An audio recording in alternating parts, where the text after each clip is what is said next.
Unité de ces juridictions. Alors, une absence d'unité parce qu'il y a une absence, alors j'ai mis un terme un peu compliqué, de rapport de subordination, c'est-à-dire une absence de hiérarchie. Voilà. Les hiérarchies, il n'y a pas de chef. Il n'y a pas un chef dans les juridictions. Aucune juridiction n'est supérieure à l'autre. Ça, il faut absolument en être conscient. Même la Cour internationale de justice, et même si on espère que cette Cour jouera un rôle important à l'avenir, bon, peut-être, même la Cour internationale de justice, la plus ancienne, n'est pas supérieure aux autres. Elle n'est pas supérieure aux autres, et ceci doit être noté, si bien que on a un paysage extrêmement éclaté, où l'organe de règlement des différends de l'OMC peut dire « je n'ai pas à me préoccuper de ce que dit la Cour internationale ». Voilà, moi je donne ma version des choses, si jamais on a des conflits dans le même domaine. Tout comme, je le citais pour l'exemple tout à l'heure des juridictions pénales, le tribunal pour l'ex-Yougoslavie peut définir un crime de génocide comme il le souhaite, et la Cour internationale de justice peut, si elle le souhaite aussi, définir le crime de génocide d'une autre manière. Dire voilà, ça ne correspond pas à tel critère, ça correspond à d'autres critères que moi, j'estime être les bons. Donc vous voyez, pour un même phénomène, on peut éventuellement avoir des versions différentes parce qu'il n'y a pas de rapport de subordination, de hiérarchie. Alors, comme j'aurai l'occasion de le dire, si vous êtes encore courageux et encore là, à la dernière conférence, donc, comme j'aurai l'occasion de le dire à la dernière conférence, il y a quand même finalement toujours une sorte de hiérarchie en faveur de la Cour internationale de justice, pas officielle, pas officielle. C'est la plus ancienne, c'est la généraliste, c'est celle qui juge le droit international général. Donc, généralement, on respecte ce que dit la Cour internationale de justice. Encore une fois, ce n'est pas une obligation. Et puis, absence de rapport de subordination et également absence d'unité en matière processuelle. Donc la procédure, processuelle, voilà, c'est le substantif pour procédure. Donc les juridictions pardon, utilisent des procédures très très différentes entre elles. Il n'y a pas de respect d'un même modèle procédural. Bah, déjà pour une raison simple, c'est qu'elles ne jugent pas toutes dans le même domaine. On ne peut pas, en droit interne, que ce soit au Brésil ou ailleurs, on ne peut pas comparer une juridiction pénale avec une juridiction civile. La question n'est pas la même, évidemment, le mode de preuve ne sera pas le même, les faits ne sont pas les mêmes, et donc, je ne sais pas si ça existe au Brésil, je suppose que oui, je vais peut-être dire une bêtise, vous me pardonnerez, mais par exemple en France, on a le code de procédure pénale et le code de procédure civile. Voilà, bon, deux règles très différentes. Donc c'est déjà naturel, bien sûr, que les juridictions n'aient pas une procédure, la même procédure, puisque justement, elles ne jugent pas les mêmes faits. Mais surtout, ce qui s'est passé, c'est que comme ces juridictions sont récentes, au départ, il a fallu inventer la procédure. On ne la connaissait pas. J'y reviendrai, pas demain, mais après-demain, quand je parlerai des juridictions pénales. C'est l'exemple le plus intéressant, les juridictions pénales, de ce point de vue-là, parce que, bon, chaque pays a une justice pénale. Voilà, on sait comment juger quelqu'un du point de vue pénal. Mais comment juger au niveau international? Comment faire?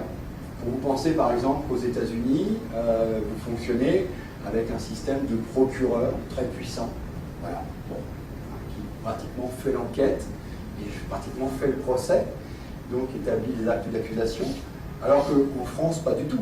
Enfin, ça va peut-être changer. Enfin, en France, on n'a pas le système du procureur, on a le système du juge d'instruction, là, l'enquête est réservée à la police, et ensuite, on a un juge qui va contrôler les faits et éventuellement établir l'acte d'accusation. Vous voyez, je prends ces deux exemples-là, mais il y en a plein d'autres, Donc on est confronté à plein de systèmes différents, et quand on a une juridiction pénale qui va juger, comment faire, comment choisir, hein? Et là, c'est pour ça que ces juridictions, peut-être, ont commis, non pas des erreurs, mais qu'il y a eu ce qu'on pourrait appeler des ajustements nécessaires, hein.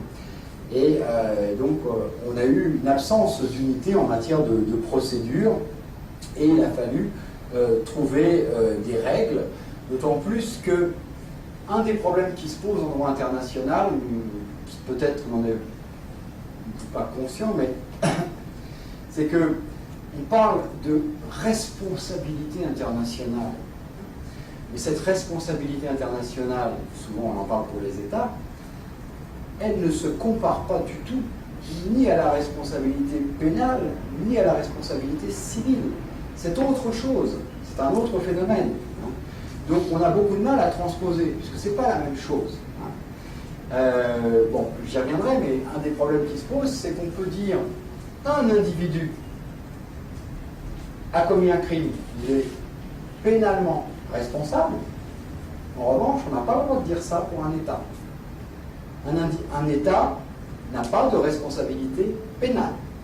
Un État a une responsabilité dite internationale. On va pouvoir le rendre responsable. Voilà, on va pouvoir éventuellement lui demander de réparer un dommage, soit par indemnisation, soit par différents systèmes, un système de responsabilité. Mais on ne peut pas dire qu'un État est pénalement responsable. On ne peut pas mettre un État en prison. Voilà.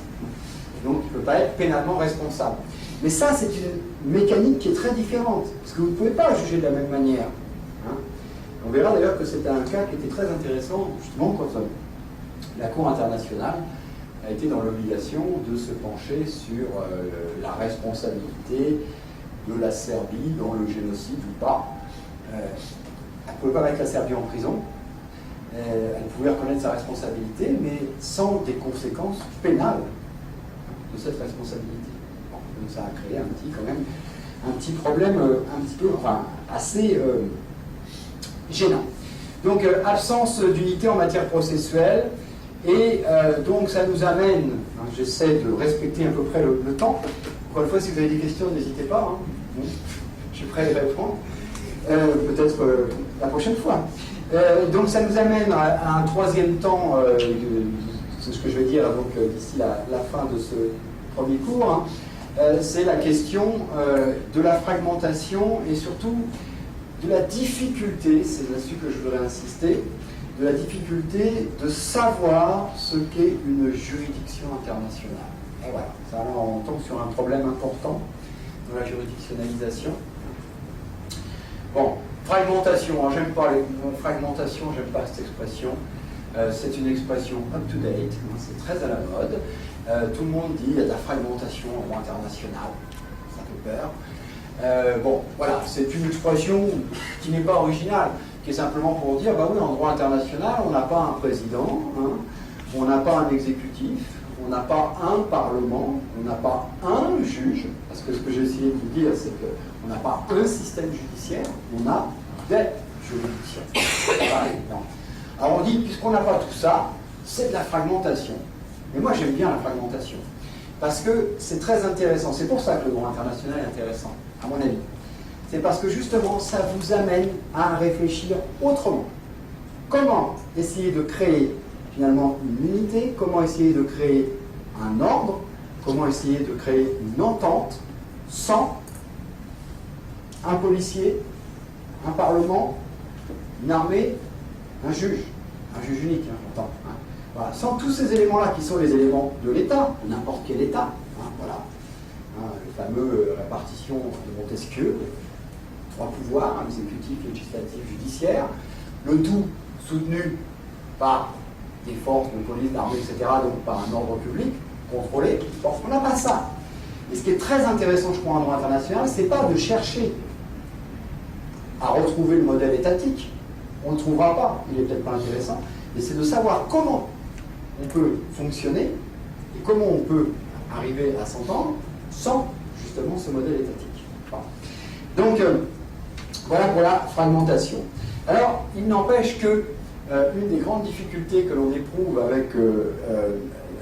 avec cette fragmentation, c'est de savoir ce qu'est une juridiction internationale. Ça, c'est un des grands problèmes. Parce que si je vous parle de la Cour suprême, bon, voilà, vous dites, oui, c'est une juridiction, hein, voilà, il n'y a pas de problème. Vous ne posez pas la question, est-ce que c'est une juridiction? Voilà, c'est une juridiction, c'est acquis. En droit international, ce n'est pas le cas. Hein. Il y a les vieilles juridictions, comme la Cour internationale, on ne se pose plus la question de savoir si c'est une juridiction, on l'admet.